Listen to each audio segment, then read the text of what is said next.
Hi viewers, good morning. Welcome to CVR Business News. నిన్న trading session లో market huge volatility మనకు కనిపించింది. ఇంట్రాడేలో ఆల్మోస్ట్ భారీ స్వింగ్స్ మనం చూసాము. లాభం నష్టం అలాగే లాభం నష్టం. నిన్న ఆల్మోస్ట్ సెన్సెక్స్ ఒక దశలో 220 పాయింట్లు లాభపడింది. ఒక దశలో మళ్ళీ చివరికి 91 పాయింట్ల నష్టంతో ముగిసింది. అంటే ఆల్మోస్ట్ 300 పాయింట్ల వొలటాలిటీ నిన్న మార్కెట్ లో మనకు కనిపించింది. చివరికి సెన్సెక్స్ 91 పాయింట్లు నష్టపోయి 18,793 పాయింట్ల దగ్గర ముగిసి నిఫ్టీ 36 పాయింట్లు కోల్పోయి 5,658 పాయింట్ల దగ్గర ముగిసింది. వాళ్ళగా నిన్నటి మార్కెట్ తో పాటు ఈ రోజు మార్కెట్ ఎలా ఉండే అవకాశం ఉంది, ఈ టైంలో ఇన్వెస్టర్స్ అండ్ ట్రేడర్ స్ట్రాటజీ మనం తెలుసుకుందాం. దీనికి తోడు కమాడిటీ స్పేస్ ఎలా ఉంటుంది అన్న అంశాలతో కూడా మనం ఇవాళ డిస్కస్ చేద్దాం. దీనిపై మనతో మాట్లాడేందుకు ఇద్దరు అనలిస్ట్ స్టూడియోలో సిద్ధంగా ఉన్నారు. నేషనల్ ఫైనాన్షియల్ సర్వీసెస్ నుంచి అసోసియేట్ వైస్ ప్రెసిడెంట్ ప్రవీణ్ గారు అండ్ జేఆర్జీ సెక్యూరిటీస్ నుంచి కమాడిటీ అండ్ రీసెర్చ్ అనలిస్ట్ చౌడారెడ్డి గారు. గుడ్ మార్నింగ్ చౌడారెడ్డి గారు అండ్ ప్రవీణ్. నిన్న మార్కెట్ లో మనం చూసాం, నిన్న స్ట్రాటజీ మనం కూడా స్పెసిఫిక్ గా చెప్పాము. బట్ మేబీ చాలా మంది ఫాలో అయితే they might have made some profits. Still ఈ రోజు మార్కెట్ ఎలా ఉండే అవకాశం ఉంది? స్పెసిఫిక్ రీజన్స్ ఏమైనా ఉన్నాయి ఇంత volatile session? Fundamentally all the factors అనేవి డిస్కౌంట్ అయిపోయాయండి మార్కెట్ లో. కాకపోతే ప్రెసెంట్ పాజిటివ్ ట్రిగ్గర్స్ అనేవి మార్కెట్ కి లాగింగ్ అనమాట. Almost reserve bank of India policy ఒక స్ట్రాంగ్ పాజిటివ్ ట్రిగ్గర్ అని ఎక్స్పెక్ట్ చేశాం. కాకపోతే reserve bank of India governor కూడా మెన్షన్ చేయడం జరిగింది, ఇంకా there is no space for more cuts అని చెప్పి. సో అదొక negative indication. Apart from that except global markets remaining అన్ని విషయాలు కూడా నెగిటివ్ గానే ఉన్నాయి. అండ్ గ్లోబల్ మార్కెట్స్ కూడా చూసుకుంటే ఆల్మోస్ట్ నిన్న క్రాక్స్ రావడం జరిగింది. యూరోపియన్ లో సిప్రెస్ ఇష్యూ యూరోపియన్ కంట్రీస్ ఒకటి కుదిపేస్తుంది. సెకండ్, అది కాకుండా Dow Jones almost record highs నుంచి కూడా నిన్న ఒక 100 పాయింట్స్ డౌన్ అవడం జరిగింది. సో ఓవరాల్ గా సెంటిమెంట్ నెగిటివ్ గా టర్న్ అవడం జరుగుతుంది. అండ్ టెక్నికల్ గా చూసుకుంటే మాత్రం నిన్న 5660 అనేది చాలా స్ట్రాంగ్ సపోర్ట్ అని చాలా కొద్ది సెషన్స్ నుంచి కూడా మనం చెప్తున్నా. అండ్ అది నిన్న బ్రేక్ చేస్తూ అండ్ బిలో క్లోజ్ అవడం జరిగింది. ఒక స్టేజ్ లో నిన్న ఆల్మోస్ట్ నిఫ్టీ ఒక +60 పాయింట్స్ చూడడం జరిగింది. It right to pull back but couldn't able to sustain at those higher levels. ఆ నేపథ్యంలో హెవీ సెల్లింగ్ చూసాం బ్యాంక్స్ లో గానీ రిమైనింగ్ అన్ని కౌంటర్స్ లో కూడా.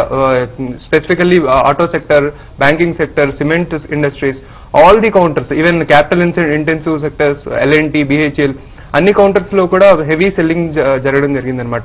ఇది కాకుండా రియాలిటీ స్పేస్ లో కూడా హెవీగానే సెల్లింగ్ జరిగింది. కాకపోతే ఈ ప్రెసెంట్ లెవెల్లో అయితే షార్ట్స్ మాత్రం ఫ్రెష్ గా లాంగ్ షార్ట్స్ ఇనిషియేట్ చేయడం మాత్రం రికమెండెడ్ కాదండి. మార్కెట్ కొంచెం కన్సాలిడేట్ అయ్యే స్టేజ్ లో ఉండొచ్చు. ఇక్కడ 5600 అనేది చాలా స్ట్రాంగ్ సపోర్ట్ గా యాక్ట్ చేసే సూచనలు ఉంది. అంటే ఇక్కడ నుంచి మాక్సిమం పడినా ఇంకో 40 పాయింట్స్ నిఫ్టీలో పడొచ్చు. అండ్ బ్యాంక్ నిఫ్టీలో almost 200 to 300 points down side మనం చూడొచ్చు మాక్సిమం. ఆ లెవెల్స్ లో స్ట్రాంగ్ సపోర్ట్ తీసుకునే ఛాన్స్ ఉంది. అండ్ ఓవరాల్ గా మూమెంటం మాత్రం డౌన్ సైడే కనిపిస్తుంది. Unless and until some positive trigger comes and pitch in to market turn అయ్యే ఛాన్సెస్ కొంచెం తక్కువగా ఉన్నాయి. So it's recommended to be on bearish side rather than taking a contra positions. Bullish side ఉండడం recommended కాదు. Any high వచ్చినా it is recommended to sell అండి.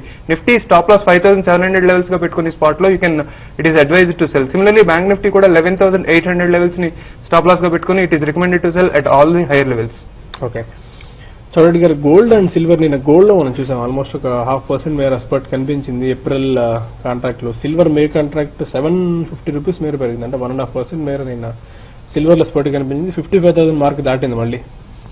ఎలా ఉంటుంటారు gold and silver going forward? కొద్దిగా స్ట్రెంత్ దీన్ని బట్టి కనిపిస్తుందా, లేకపోతే జస్ట్ ఫేజ్ లో కన్సల్టేషన్ ఫేజ్ లో భాగమా? గోల్డ్ సిల్వర్ యాక్చువల్లీ చూసి లాస్ట్ 2 వీక్స్ మంచి రికవరీ ఇచ్చింది.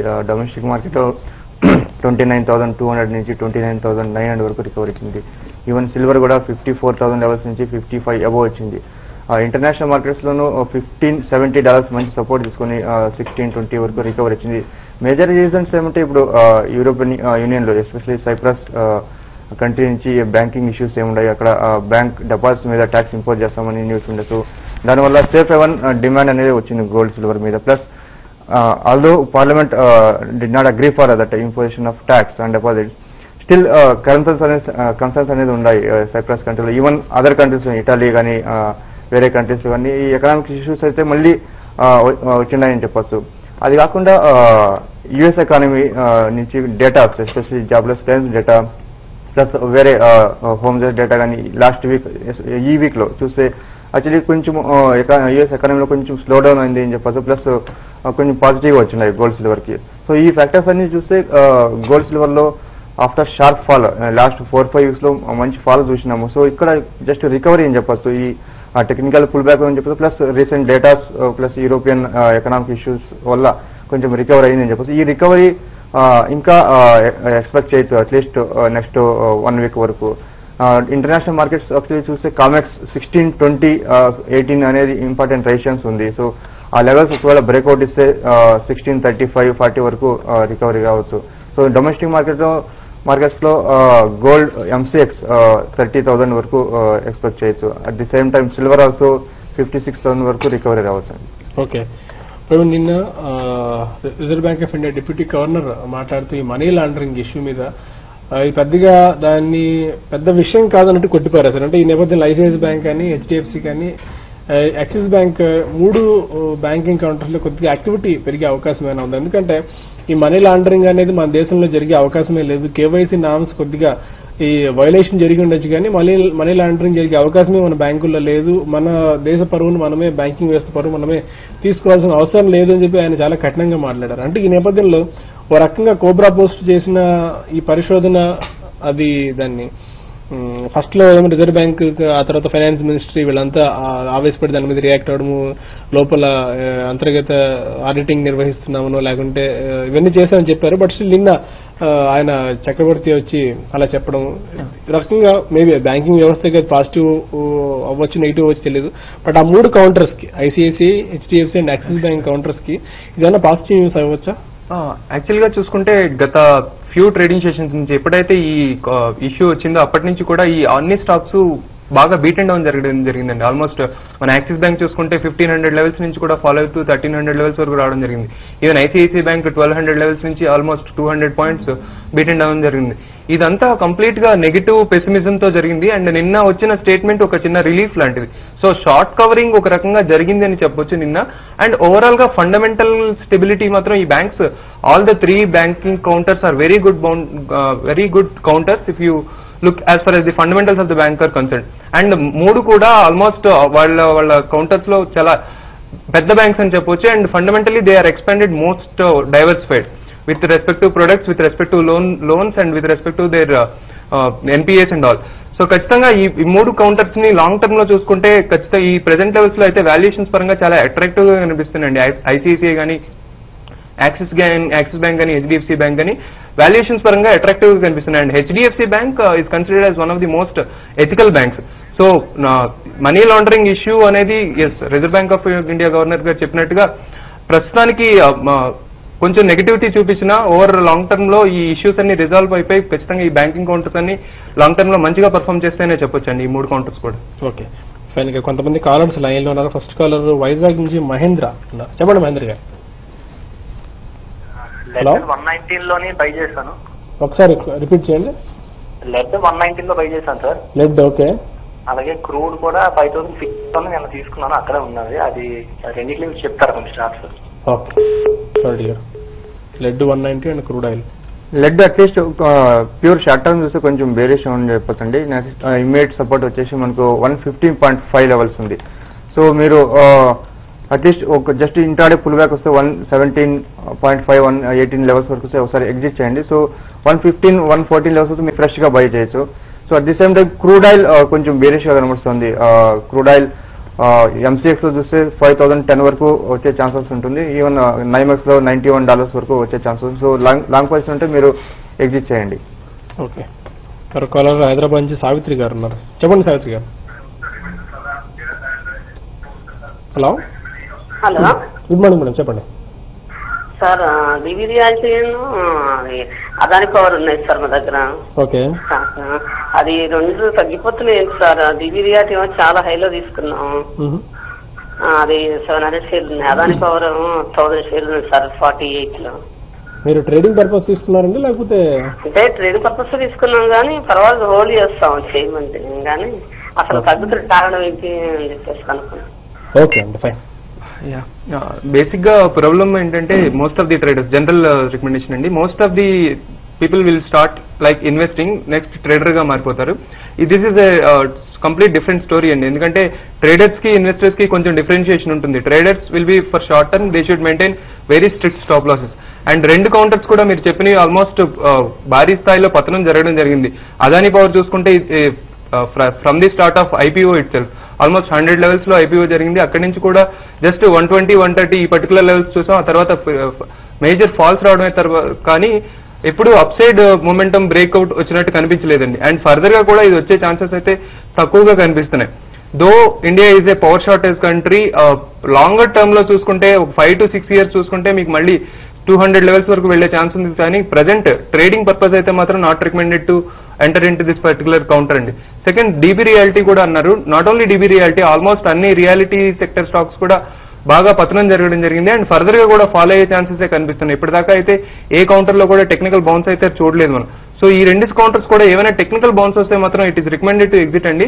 ట్రేడింగ్ అయితే మాత్రం ఖచ్చితంగా స్ట్రిక్ట్ స్టాప్ లాస్ లో మెయింటైన్ చేసుకుని ట్రేడ్ చేయడం హైలీ రికమెండెడ్ అండి. ఓకే, రమేష్ హైదరాబాద్ నుంచి ఉన్నారు, చెప్పండి సార్. ఈస్ట్ ఇండియా హోటల్స్ అమ్మొచ్చా? ఇంకొకటి Mirc Electronics. East India Hotels మీరు తీసుకున్నారండి? అమ్మడం అంటే ఎందులో? ఎఫ్ఎండో? అవునండి, ఒక 20 ఏళ్ళ కింద తీసుకున్నాను. ఓకే, ఇప్పుడు అమ్మొచ్చా? Okay. East India Hotels present levels లో అయితే వీక్ గానే కనిపిస్తుందండి. అండ్ మీకు ఆల్రెడీ స్టాక్ ఉంటే మాత్రం హోల్డ్ చేయండి ప్రెసెంట్ లెవెల్స్ లో. అండ్ ఫ్రెష్ షార్ట్ చేద్దాం అనుకుంటే మాత్రం it is recommended to short అండి. ప్రెసెంట్ లెవెల్స్ లో షార్ట్ చేయొచ్చు మీరు. అండ్ ఫర్దర్ గా కూడా ఒక 20 to 30 rupees డౌన్ సైడ్ వచ్చే ఛాన్సెస్ అయితే హ్యూజ్ గానే కనిపిస్తున్నాయండి పర్టికులర్ స్టాక్ లో. ఓకే, మరొకరు విజయవాడ నుంచి బాలకృష్ణ ఉన్నారు, చెప్పండి బాలకృష్ణ గారు. హలో, చెప్పండి బాలకృష్ణ గారు. సార్, మేము ఇండోరామా సింథసిస్ అనేది 40 షేర్స్ వచ్చి 24 rupees లో తీసుకున్నాం. అది హోల్డ్ చేయాలా సెల్ చేయాలా ఏంటి సార్? అది చాలా ఇప్పుడు 17 rupees 16 rupees లో ట్రేడ్ అవుతుంది. ఓకే, ఇండోరామా ఆల్మోస్ట్ మనకి 35-36 లెవెల్స్ నుంచి కూడా బేరిష్ మొమెంటం కంటిన్యూ అవుతుందండి. అండ్ ఫర్దర్ గా కూడా ఇది ఫాలో అయ్యే ఛాన్స్ ఉంది. క్లోజింగ్ బేసిస్ లో 19 లెవెల్స్ బ్రేక్ అయితే తప్ప అప్ సైడ్ మొమెంటం కనిపించట్లేదు అనమాట. సో ప్రెసెంట్ మీరు హోల్డ్ చేస్తున్నారని చెప్పారు కాబట్టి ఈ లెవెల్స్ లో ఆయన కొంచెం టెక్నికల్ బౌన్స్ బ్యాక్ వస్తే మాత్రం ఎగ్జిట్ అయిపోవడం రికమెండెడ్ అండి. As long as it is trading below 19 levels, there is very less chances that it will go up. పైకి వెళ్ళడానికి ఛాన్సెస్ తక్కువ కాబట్టి 19 ఆ లెవెల్స్ వస్తే మాత్రం ఎగ్జిట్ అయిపోండి. ఓకే, చూడండి గారు, కాటన్ నేను చూసాం ఆల్మోస్ట్ ఒక 1.3% మేర పడింది. 250 rupees పడి 18,730 rupees దగ్గర ట్రేడ్ అవుతుంది మార్చ్ కాంట్రాక్ట్. స్పెసిఫిక్ రీజన్స్ ఏమైనా ఉన్నాయా? కాటన్ రీసెంట్ ట్రెండ్ చూసి యాక్చువల్లీ లాస్ట్ 1 month లో 23-24% వరకు పెరిగిందండి. డొమెస్టిక్ మార్కెట్ లో 30,000 పర్ కండీ నుంచి 32,000 పర్ కండీ నుంచి 40,000 వరకు వచ్చింది. మేజర్ రీజన్ ఏమంటే strong export demand from China. So అది కాకుండా డొమెస్టిక్ మార్కెట్స్ తో అరైవల్స్ తగ్గినాయి. సో ఈ రీజన్స్ వల్ల మార్కెట్ చాలా పెరిగింది. కానీ నిన్న న్యూస్ చూస్తే cotton corporation of India they are going to sell additional 15 lakh bales in the domestic market. ఈ న్యూస్ వల్ల మార్కెట్ లో షార్ప్ కరెక్షన్ వచ్చింది. కానీ లాంగ్ టర్మ్ ఫండమెంటల్స్ సైడ్ చూస్తే ఇంకా బుల్లిష్ గా ఉంటుంది. సో ఇక్కడ జస్ట్ షార్ట్ టర్మ్ మనం కరెక్షన్ చూడొచ్చు, maybe towards 18,000 in MCX levels. So కానీ long term trend still it is bullish. ఎందుకంటే ఏప్రిల్లో ఫ్రెష్ ఎక్స్పోర్ట్ ఆర్డర్స్ వచ్చే ఛాన్సెస్ ఉంది, ఎస్పెషలీ ఫ్రమ్ చైనా.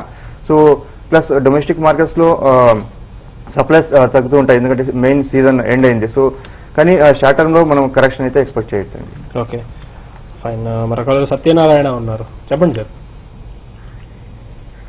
హలో, చెప్పండి సత్యనారాయణ గారు. మేము ఓరియంట్ పేపర్ 12 తీసుకున్నామండి. Orient paper, okay. అయితే తర్వాత డిమేట్ చేసిన తర్వాత ఏమైనా తెలియదండి, బాగా తగ్గిపోతుంది. అది మళ్ళీ orient cement shares bonus share గా వస్తాయని చెప్పన్నారు. అది ఎప్పుడు ఎలాంటి అవుతాయని తెలియదండి. మేము మామూలుగా తీసుకుని 80 rupees పడింది ఎవరైతే చేస్తే. ఓకే అండి, మంచి షేరా కాదా? ఓకే. ఓరియంట్ పేపర్ ఆల్మోస్ట్ మనం చూసుకుంటే దీనికి ఒక gap down, huge gap down జరగడం జరిగిందండి. ఆల్మోస్ట్ 60 rupees నుంచి డైరెక్ట్ గా 12 rupees వరకు వచ్చింది. దీనికి maybe reasons are not known as of now. కాకపోతే పర్టికులర్ ఈ కౌంటర్ లో వాల్యూమ్స్ అనేవి చాలా తక్కువగా ట్రేడ్ అవుతున్నాయండి. సో ఇలాంటి కౌంటర్స్ లో ఏంటంటే it is not recommended to enter at all. Almost మనం గత ఫ్యూ ట్రేడింగ్ సెషన్ నుంచి చూసుకున్న ప్రతి ట్రేడింగ్ సెషన్ లోనూ కూడా నెగిటివ్ గా క్లోజ్ అవడం జరుగుతుంది. అండ్ పాజిటివ్ మొమెంటం ఇప్పటిదాకా అయితే కనిపించడం జరగలేదు. అండ్ ప్రెసెంట్ లెవెల్స్ లో కూడా కొంచెం ఏమైనా టెక్నికల్ బౌన్స్ బ్యాక్ వస్తే ఎగ్జిట్ అయిపోండి. 14-15 ఈ పర్టికులర్ లెవెల్స్ వస్తే మాత్రం ఖచ్చితంగా రికమెండెడ్ టు ఎగ్జిట్ అండి. ఓకే, మరొక కనిగిరి నుంచి రాము ఉన్నారు, చెప్పండి రాము గారు. హలో, చెప్పండి. హెచ్డిఎల్ ఈ రేట్లో చేయొచ్చా? ఓకే సార్, ఈ రేట్ హెచ్డిఎల్ మీ పర్పస్ అంటే ట్రేడింగ్ కా లేకుంటే ట్రేడింగ్ కాదండి, అంటే ఇన్వెస్ట్మెంట్ చేసి ఉంచుకోవడానికి. ఎస్టీఎల్ ఈ పరిస్థితిలో ఇన్వెస్ట్ అండ్ ఫర్గెట్ టైప్ పరిస్థితి కనిపిస్తుందా ప్రెసెంట్ లెవెల్స్ లో అయితే ఆ మొమెంటం ఏం కనిపించట్లేదండి. ఈ లెవెల్స్ లో కూడా it is not recommended to acquire the stock. ఎందుకంటే ఇది ఆల్మోస్ట్ 41 లెవెల్స్ దగ్గర సపోర్ట్ తీసుకోవాలి. Wait for the levels to come. 41 levels దాకా సపోర్ట్ తీసుకుంటే నాట్ ఏ ప్రాబ్లం. 41, 42 ఈ లెవెల్స్ లో సపోర్ట్ తీసుకొని వన్స్ అగైన్ 45, 46 లెవెల్స్ వస్తే ఎక్వైర్ చేయండి. అంతేగాని ప్రెసెంట్ లెవెల్స్ లో మాత్రం not recommended to enter in to the stock అండి. 41 లెవెల్స్ బ్రేక్ అయితే ఫర్దర్ గా మేజర్ ఫాల్స్ చూసే ఛాన్సెస్ ఉన్నాయి ఈ స్టాక్ లో. ఓకే, మరొక వైజాగ్ నుంచి సూరిబాబు ఉన్నారు. చెప్పండి సార్. చెప్పండి సూరిబాబు గారు. హలో, చెప్పండి. అదే కాపర్ నిన్న 420 వరకు వచ్చి మళ్ళీ డౌన్ మళ్ళా పెరుగుతుంది అంటారా? కాపర్ ఓకే, తీసుకుందాం అనుకుంటున్నారా?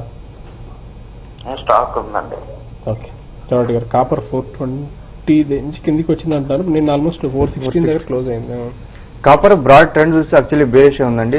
రీసెంట్ డేటాస్ వల్ల కానీ యూరోపియన్ ఎకనామిక్ ఇష్యూస్ కానీ చూస్తే actually base metals entire base metals segment except nickel bearish trend ఉంది అని చెప్పొచ్చండి. కాపర్ ఇన్ఫాక్ట్ 420 లెవెల్స్ అనేది ఒక ఇమీడియట్ సపోర్ట్ ఉంది, అది బ్రేక్అవుట్ ఇచ్చింది. సో జస్ట్ నిన్న పుల్ బ్యాక్ ఇచ్చింది, కానీ బ్రాడ్ ట్రెండ్ ఇంకా బేరిష్ ఉంటుంది. So you can be on selling side.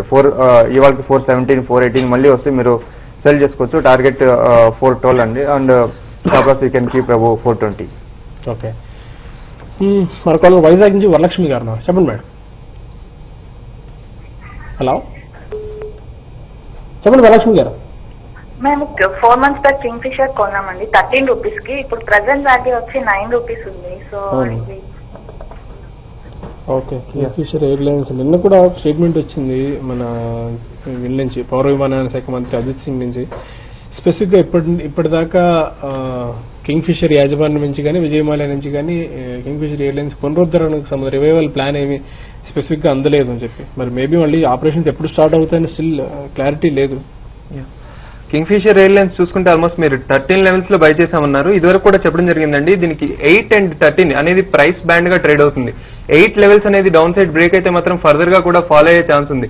As long as fundamentals revive అయ్యి ఇంప్రూవ్మెంట్ వచ్చేంత వరకు స్టాక్ లో రీబౌన్స్ వస్తుంది అని కూడా ఎక్స్పెక్ట్ చేయడం రాంగ్ అండి. ఎందుకంటే ఆల్మోస్ట్ మనం చూస్తున్నాం ఇది 2021 ఈ పర్టికులర్ లెవెల్స్ నుంచి కూడా ఫాలో అవడం జరుగుతుంది. ఏ పాయింట్ లో కూడా రివైవల్ పైకి బౌన్స్ అవడం జరగలేదు, కంటిన్యూస్ గా ఫాలింగ్. అండ్ ప్రెసెంట్ లెవెల్స్ లో కొంచెం సపోర్ట్ తీసుకుంటుందనే చెప్పొచ్చు. 8 అనేది స్టాప్ లాస్ గా మెయింటైన్ చేసుకుని హోల్డ్ చేయండి. అండ్ 8 బ్రేక్ అయితే మాత్రం it is recommended to exit from the stock అండి. 30 రూపీస్ లో తీసుకున్నా. బాజీ చౌదరి మరొక కాలర్ ఉన్నారు. చెప్పండి సార్. హలో, చెప్పండి సార్. సార్ గుడ్ మార్నింగ్ అండి. గుడ్ మార్నింగ్, చెప్పండి సార్. ఇప్పుడు మేము ల్యాంకో హిల్స్ తీసుకున్నాం, ఈ రోజు ల్యాంకో హిల్స్ పెట్టుకుందాం అనుకుంటాం సార్. ఇవాళ ఉన్న మార్కెట్ ప్రకారం ల్యాంకో హిల్స్ చూస్తే ఎట్లా ఉంటుంది సార్ షేర్స్ లో? ల్యాంకో హిల్స్ అండి? అదే ల్యాంకో సార్. ల్యాంకో ఇన్ఫ్రాటెక్ లేదా? ల్యాంకో ఇన్ఫ్రాటెక్ ఈ రోజు తీసుకుందాం అనుకుంటారా? ఇంట్రాడేకా సార్? ఈ రోజు ఇంట్రాడే కోసం తీసుకుందాం అనుకుంటున్నారా లేకపోతే ఇన్వెస్ట్మెంట్ పర్పసా? Investment purpose sir. Investment purpose. Okay. Lanco Infratech చూసుకుంటే ఓవరాల్ గా ఇన్ఫ్రాస్ట్రక్చర్ వైజ్ అయితే కంప్లీట్ గా బేరిష్నెస్ కంటిన్యూ అవుతుందండి టోటల్ సెక్టరే. కాబట్టి ప్రెసెంట్ లెవెల్స్ లో కూడా దీనికి సపోర్ట్ లెవెల్ వస్తుందని చెప్పలేం. ఆల్మోస్ట్ గతంలో చూసుకున్నా ఇది 10 లెవెల్స్ దాకా వచ్చి అక్కడి నుంచి బౌన్స్ బ్యాక్ జరగడం జరిగింది. ప్రెసెంట్ లెవెల్స్ లో కూడా అదే రిపీట్ అయ్యే ఛాన్స్ ఉన్నాయి. కాబట్టి స్టాప్ లాస్ 10 గా మెయింటైన్ చేస్తూ మీరు బై చేయొచ్చండి ఈ స్టాక్ ని. But maintain strict stop at 10 levels. Fundamentals విషయానికి వచ్చినట్టయితే వాళ్ళు అన్నారు ఫండమెంటల్ లాంగ్ టర్మ్ పర్పస్ కోసం దాదాపు 20 నుంచి 30,000 crore రూపీస్ డెట్ ఈ కంపెనీకి ఉంది అప్పుల్లో. అవన్నీ క్లియర్ అయిన తర్వాత మాత్రమే కంపెనీ మళ్ళీ లాభాల్లోకి వచ్చే అవకాశం ఉంది. చౌడటి గారు, ఇప్పుడే మనం అనుకున్నాం ఒకటి కాపర్ ఒకటి డిస్కస్ చేసాం ఇప్పుడే. ప్లస్ షుగర్ కి సంబంధించింది డీకంట్రోల్ చేయాలన్న ఆలోచనలో గవర్నమెంట్ చాలా కాలంగా ఉంది. దానికి సంబంధించి డిస్కషన్స్ గత 2-3 వీక్స్ గా నడుస్తూనే ఉన్నాయి. ఇప్పటికన్నా ఎందుకంటే ఇప్పుడున్న ఈ అనిస్థితి నెలకొని ఉంది. మేబీ ఈ గవర్నమెంట్ ఎంతకాలం సస్టైన్ అవుతుందా లేదా అన్నది అసలు $1 million క్వశ్చన్. ఈ పరిస్థితుల్లో షుగర్ డీకంట్రోల్ అయ్యే అవకాశం ఉందా? ఒకవేళ అవ్వకపోతే అయ్యే పరిణామాలు ఏమన్నా, అయితే జరిగే ఫ్యాక్టర్స్ ఏమున్నాయి? యాక్చువల్లీ షుగర్ డీకంట్రోల్ గురించి లాస్ట్ 1 month నుంచి డిస్కషన్ చాలా జరుగుతుంది. ఇన్ఫాక్ట్ దాని గురించి కేబినెట్ ముందర కూడా ఈ డిసిషన్ రావచ్చు అని షుగర్ ఇండస్ట్రీ నుంచి ఎక్స్పెక్టేషన్ కూడా ఉంది. కానీ గవర్నమెంట్ కంటిన్యూస్ గా దాన్ని పోస్ట్పోన్ చేస్తుంది ఆ డిసిషన్ గురించి. సో కానీ ఫండమెంటల్ సైడ్ ఇది లాంగ్ టర్మ్ ఇంపాక్ట్ అయితే ఉండదు. Short term we can see some impact. ఎందుకంటే ఒకవేళ డీకంట్రోల్ చేస్తే మార్కెట్ కొంచెం పెరిగే ఛాన్సెస్ ఉంటుంది. సో ఈ డిసిషన్ పోస్ట్పోన్ అయింది కంటిన్యూస్ గా. సో దానివల్ల మార్కెట్ కంటిన్యూస్ పడుతూనే ఉంది. ఇన్ఫాక్ట్ నిన్న షుగర్ 1 year లో టచ్ చేసింది, బిలో 3,000 క్లోజింగ్ ఇచ్చింది డొమెస్టిక్ ఫ్యూచర్స్ మార్కెట్ లో. ఈవెన్ స్పాట్ మార్కెట్ లో బిలో 3,000 ట్రేడ్ అవుతుంది. So short term bearish trend అని చెప్పొచ్చు. కానీ ఈ షుగర్ డీకంట్రోల్ డిసిషన్ వచ్చేసి యాక్చువల్లీ ఇమ్మీడియట్ గా డిసిషన్ తీసుకుంటారో అనేది ఎక్స్పెక్టేషన్ అయితే లేదండి ఇప్పుడు. ఎందుకంటే ఇప్పుడుండే political situation plus inflation situation చూస్తే మోస్ట్లీ ఇమ్మీడియట్ గా డిసిషన్ రాకపోవచ్చు. సో ఒకవేళ పోస్ట్ పోన్ అయితే మార్కెట్ ఇంకా డౌన్ ట్రెండ్ ఉంటుందండి. ఓకే, ప్లస్ ఇంకోటి గ్వార్ సీడ్ ఒకటి అనుకున్నాము, అది వాటిలో కూడా ఒక 1.5 month లో ట్రేడింగ్ మళ్ళీ మొదలవచ్చు అని చెప్పిన వార్తలు వస్తున్నాయి. అంటే మన గోరుచిక్కుడు అంటాం గ్వార్ సీడ్ లో. అంటే ఎందుకు ఇంతకాలం బ్యాన్ చేశారు? ఒకవేళ మళ్ళీ ట్రేడింగ్ కనుక మొదలైతే యాక్టివిటీ ఎలా ఉండొచ్చు? Guar seed actually since beginning 2005-06 నుంచి చాలా యాక్టివ్ అగ్రి కమాడిటీ అండి. ఎస్పెషల్లీ ఎన్సీడెక్స్ వాల్యూమ్స్ ఆల్మోస్ట్ 40-50% కాంట్రిబ్యూట్ చేస్తుంది గ్వార్ సీడ్ అండ్ గ్వార్గమ్. సో ఇది జస్ట్ చిన్న ఇండస్ట్రియల్ కమాడిటీ అండి. ఇది రాజస్థాన్, గుజరాత్ ఆ ఏరియాలో పండుతారు. సో ప్లస్ ఇది గ్వార్ సీడ్ నుంచి గ్వార్గమ్ అనే పౌడర్ చేసి దాన్ని ఎక్స్పోర్ట్ చేస్తారు. సో ఎక్కువగా ఇది ఆయిల్ ఎక్స్ప్లోరేషన్ ఇండస్ట్రీలో, టెక్స్టైల్ ఇండస్ట్రీలో, ఫుడ్ ఇండస్ట్రీలో యూజ్ చేస్తారు. So 95% of production is exported. So export మీద ఇది యాక్చువల్లీ ప్రైస్ ట్రెండ్ ఉంటుందండి. సో అండ్ లాస్ట్ 2 years లో చూస్తే actually export guar gum export actually చూస్తే 3 times పెరిగింది. Average annual export of guar gum is around 2.5 lakh tons. So last 2 years లో 7 to 7.5 tons వరకు పెరిగింది. సో దీనివల్ల మార్కెట్ చాలా షార్ప్ ర్యాలీ చూసినాము. నార్మల్ ట్రేడింగ్ వచ్చేసి మనకు 2,000 నుంచి 3,000, కానీ 2011 లో మార్కెట్ 30,000 వరకు టచ్ చేసింది. సో 10 times పెరిగింది. సో దీనివల్ల యాక్చువల్లీ ఫ్యూచర్స్ మార్కెట్ లో బ్యాన్ చేసినారు ఎక్సెస్ స్పెక్యులేషన్ అని చెప్పేసి. కానీ ఫండమెంటల్ సైజ్ చూస్తే యాక్చువల్లీ చాలా స్ట్రాంగ్ గా ఉంది. ఇప్పుడు మళ్ళీ దీన్ని రీలిస్టింగ్ చేయొచ్చు అనేది న్యూస్ వస్తుంది లాస్ట్ 1 week నుంచి. సో నెక్స్ట్ 1 month లో we can in fact expect relisting of guar seed అండి. ఓకే, ఎస్కేఎస్ మైక్రో ఫైనాన్స్ ఒకసారి చెక్ చేయండి. SKS micro finance interim order ఒకటి వచ్చింది. మధ్యంతర సుప్రీంకోర్టు ఆదేశాల నేపథ్యంలో రాష్ట్రంలో మళ్లీ తమ కార్యకలాపాలు ప్రారంభించే ఆలోచనలో ఉంది అని చెప్పి ఎస్కేఎస్ మైక్రో ఫైనాన్స్ ఒక ప్రకటన జారీ చేసింది. మేబీ ప్రకటన వచ్చినా కూడా మార్కెట్లో పెద్దగా నెగిటివ్ సంకేతం ఆల్మోస్ట్ బాగా పడింది SKS micro finance. SKS micro finance technical గా ఇప్పుడైనా పుల్ బ్యాక్ వచ్చే అవకాశం ఉందా? ఒకవేళ ఈ స్టేట్ లో గవర్నమెంట్ మన స్టేట్ లో కూడా ఒకవేళ కనుక వాళ్ళు మళ్లీ కార్యకలాపాలు మొదలు పెడితే? ప్రెసెంట్ లెవెల్స్ లో చూసుకుంటే ఎస్కేఎస్ మైక్రో ఫైనాన్స్ ఆల్మోస్ట్ నిన్న కూడా ఫాల్ అవడం జరిగిందండి. అండ్ హ్యూజ్ ఫాల్ జరిగింది with huge volumes. So overall గా టెక్నికల్ గా చూసుకుంటే ఇలాంటి బౌన్స్ బ్యాక్ అయితే ప్రెసెంట్ లెవెల్స్ లో వచ్చేటట్టు అయితే కనిపించట్లేదు. ఫర్దర్ గా కూడా ఇది ఫాల్ అయ్యి ఆల్మోస్ట్ 90 to 110 ఈ పర్టికులర్ ప్రైస్ జోన్ లో సెటిల్ అయ్యే ఛాన్సెస్ ఎక్కువగా కనిపిస్తున్నాయి. 90 will be on the down side and 110 ఈ పర్టికులర్ ప్రైస్ జోన్ లో కన్సాలిడేట్ అవుతుంది. అండ్ ఆ లెవెల్స్ నుంచి కూడా కొంచెం పుల్ బ్యాక్ తీసుకునే ఛాన్స్ ఉంది. ప్రెసెంట్ లెవెల్స్ లో మాత్రం ఫ్రెష్ లాంగ్ పొజిషన్స్ మాత్రం it is recommended to avoid అండి. ఎందుకంటే ఫర్దర్ గా కూడా డౌన్ సైడ్ బేరిష్ మూమెంటమే కనిపిస్తుంది స్టాక్ లో. ఓకే, చూడండి గారు ఇవాళకి మీరు ఇచ్చే రికమెండేషన్స్. ఇవాళకి సిల్వర్ బై చేయొచ్చండి. Silver May contract 54,850-900 levels buy చేయొచ్చు. Target is at 55,500. And crude oil sell చేయొచ్చు. క్రూడ్ ఆయిల్ కొంచెం అట్లీస్ట్ షార్ట్ టర్మ్ బేరిష్ గా వస్తుంది. Crude oil April contract 5,065-5,070 levels sell చేయొచ్చు. Target is at 5,010. Agri segment కి వస్తే jeera sell చేయొచ్చు. జీరా ఎందుకంటే peak arrival season, Unjha market, spot market లో అరైవల్స్ పీక్ లెవెల్లో ఉన్నాయి. సో దానివల్ల జీరా ఇంకా పడే ఛాన్సెస్ ఉంటుంది. జీరా ఏప్రిల్ కాంట్రాక్ట్ 13,200 లెవెల్స్ లో సెల్ చేయొచ్చు. టార్గెట్ ఈజ్ అట్ 13,000 లెవెల్స్ అండి. Okay, fine. Given the global sentiment, global markets అన్ని నెగిటివ్ గా ఉన్నాయి. సో ఈ నేపథ్యంలో మన మార్కెట్స్ కూడా కొంచెం డౌన్ ఓపెన్ అయ్యే ఛాన్స్ ఉన్నాయండి. ఆల్మోస్ట్ ఒక 10 to 15 points gap down open అయ్యే ఛాన్స్ ఉంది ఇండియన్ ఈక్విటీ మార్కెట్స్ లో. నిఫ్టీ కూడా ఆల్మోస్ట్ మనం స్పాట్ లెవెల్స్ చూసుకుంటే 5630 అండ్ 5600 ఈ రెండు లెవెల్స్ కూడా చాలా క్రూషియల్ సపోర్ట్ గా యాక్ట్ చేస్తాయండి నియర్ టర్మ్ లో. ఈ రెండు లెవెల్స్ బ్రేక్ అయితే మాత్రం డెఫినెట్ గా ఫర్దర్ గా మేజర్ ఫాల్స్ చూసే ఛాన్సెస్ ఉన్నాయి. సో ప్రెసెంట్ అయితే టుడే ఇంకా ఒక 30 points ఇక్కడ నుంచి డౌన్ సైడ్ చూడొచ్చు. So Nifty March futures you can select 5670 levels for a target of 5620 with a stop loss at 5690 levels. So bank nifty also you can select 11300 levels for a target of 11150 with a stop loss at 11380 levels. Stock specific ga chuskunte you can sell Tata Motors March futures at 275 levels for a target of 260 with a stop loss at 282. Second stock for the day is a sell on Bank of Baroda at 655 levels for a target of 640 with a stop loss at 665 levels. Okay. One quick snapshot of మన బిల్కేర్.